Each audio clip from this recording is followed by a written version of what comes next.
which is which is perceived by them as a sort of act of treachery because they had agreed, following the Battle of Salamis, that the Athenian and the Spartan army would meet up together and take the fight to Mardonius in Boeotia, rather than fighting the Persians in Attica, which has already been devastated. Yeah, and again, for the second time within a year, Athens is sacked Yeah, while the population migrates against Salamis, and the Spartans are building the wall at the Isthmus of Corinth, which, keep in mind, right from the before the Battle of Thermopylae, that was literally the only thing that they wanted was to block off the Peloponnese to the Persian army. It was only Themistocles who first even suggested let's go into Thessaly and then Thermopylae. So the Spartans don't really care, and once the Athenians right now, who are quite pissed off with the Spartans, and understandably so, they the Mardonius now sends an emissary to Salamis, giving the same offer that Alexander the First had provided while the Athenians are on the island. And it is at this time we could see the, I don't know if you want to call it the resolve or the panicked overriding thinking in the Athenian camp, which is now prey to suspicion, worry, and you know, backstabbing or whatever. Because when the Persian emissary arrives on Salamis, most of the counselors just want to shut him up. They're like, "Yeah, we're not listening to you. Just get lost." It was then one of the counselors of Athens, like Caius. like I'm sorry if I'm like Hidas. Lycidas. I'm sorry I butchered the name. Uh, he was the only counselor that just said we should just at least hear him out and then put the proposition to vote to the people. Hey guys, we're democratic. We should definitely listen to this. And the only response he got was being stoned to death by the fellow counselors. And when the women of Athens, right, the wives of the counselors find out about this incident, they just go to his house and murder his wife and kids. Holy Now, shit. Okay. Yeah, Wow. it, it is one of the it, darkest moments of Athenian political history. it That's was a stance. savage. Yeah, You see, on one side, you can definitely argue that this is showing the resolve, right? That we're not going to entertain surrender. It's kind of like how you would say Rome was in the aftermath of the Battle of Cannae, for example. Like, it is kind of showing that kind of resolve.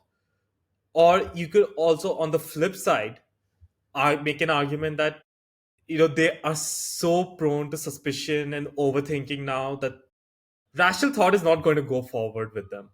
They are just going to be like on the edge at teetering. So any like they just look somewhere and they'll probably think, oh shit, it's a Persian soldier near me. So, yeah.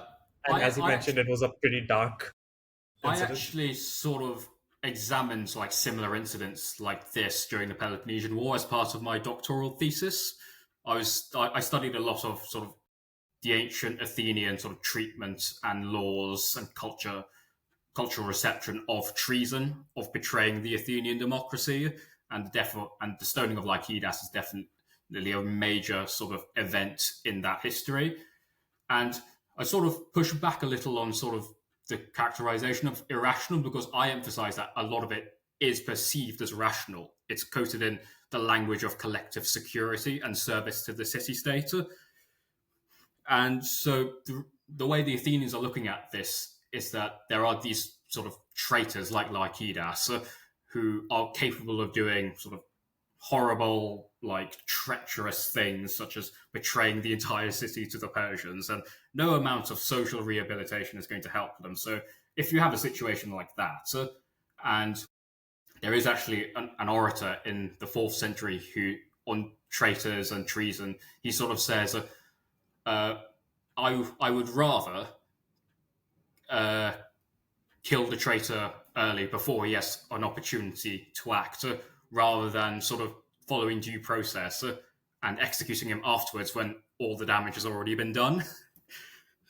So this is sort of the way that the Athenians are just thinking about sort of treason and traitors, just sort of the sort of appeal and interest in collective security and on the sort of integrity of the city state. Which, yeah, I'm glad you mentioned Lycidas, because I looked a lot about that incident during my thesis days. It was, I get like, I will just say, I can understand. It's not justified in my view of how they just stoned him to death, but the aftermath his family suffered, like that was Yeah, extreme. yeah, and And it is it's not unusual in Athenian history either, because uh, disgrace, sort of glory for the family, is carried down along the generations. So you'll have people claiming descendant from heroes, or like, my ancestor gave a bottle of olive oil to Heracles, and that's why I'm so good at athletics.